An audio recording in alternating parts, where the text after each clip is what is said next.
राजनीतिक जो मित्र है उनके कहने के मुताबिक आने वाले दिनों में अशोक चव्हाण जो जी है, जो आदर्श स्कैम में घर चले गए, बहुत खुशनसीब थे, महाराष्ट्र के राजनीति के सबसे खुशनसीब और कम से कम कष्ट में मुख्यमंत्री बने थे, लेकिन दुर्भाग्य उनके साथ था, वो घर चले गए। वो फिर से एक बार एक्टिव होने के संकेत मिले हैं। ऐसा कहा जा रहा है कि कांग्रेस का लीडर या कांग्रेस की जो शक्ल सूरत होगी आने वाले दिनों में वो अशोक चव्हाण की होगी। क्या ये सही है?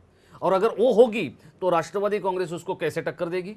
राष्ट्रवादी कांग्रेस जो है और कांग्रेस जी, इन दोनों को ही फिलहाल तो मैं एक तरफ रखता हूं। मैं तो देख रहा हूं कि महाराष्ट्र में भगवा फड़केगा।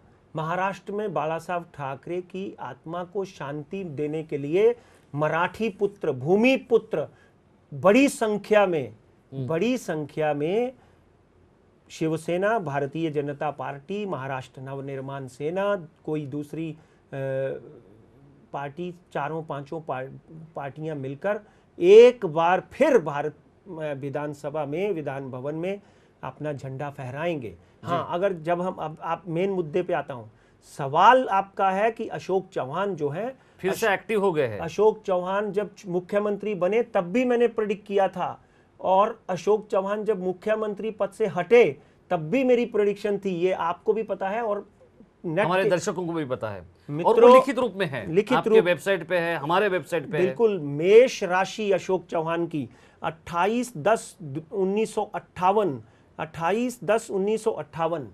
लगन की बात करें तो तुला लगन में 4-5 ग्रह, मैं हमेशा उनकी कुंडली का अध्ययन करते हुए ये एक बात बोलते आया हूं कि जब भी उनको समस्या आएगी, एक कोई ना कोई कारण स्त्री बनेगी।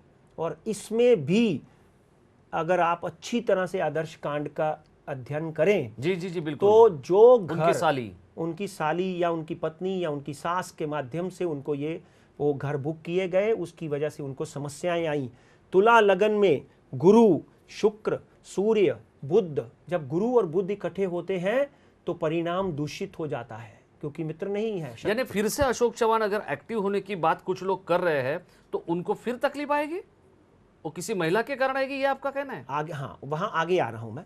डेफिनेटली जो उनको तकलीफें आई, उसके बाद जो आज का समय उनका चल रहा है, राहु की महादशा 30/8/1999 से चली, और जो उनको समस्याएं आई उसके बाद में आज अगर हम बात करें तो शुक्र की अंतर्दशा चालू है उनकी।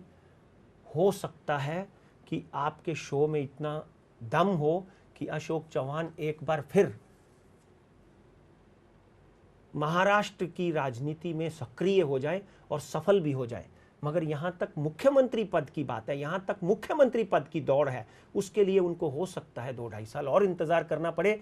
हां, अगर इन्हीं दिनों कुछ बदलाव होता है तो उनके चांसेस हराए नहीं जा सकते, क्योंकि उनकी कुंडली मुझे 2-2.5 साल देखने का मौका नहीं मिला। वो जब आदर्श कांड हुआ उसके पहले कुछ भविष्यवाणियां हमने की थी। मगर इस वक्त उनको चाहिए कि इमीडिएटली एक भृगु संजीवनी या नील सावरी पूजा करवा ले, उनकी तरफ वातावरण अपने आप पलटता हुआ दिखाई देगा। मगर महाराष्ट्र की राजनीति में एक बहुत बड़ा भूकंप आएगा, वो होगा एक बार फिर बाला साहब ठाकरे के मरणोपरांत करिश्मा। जी।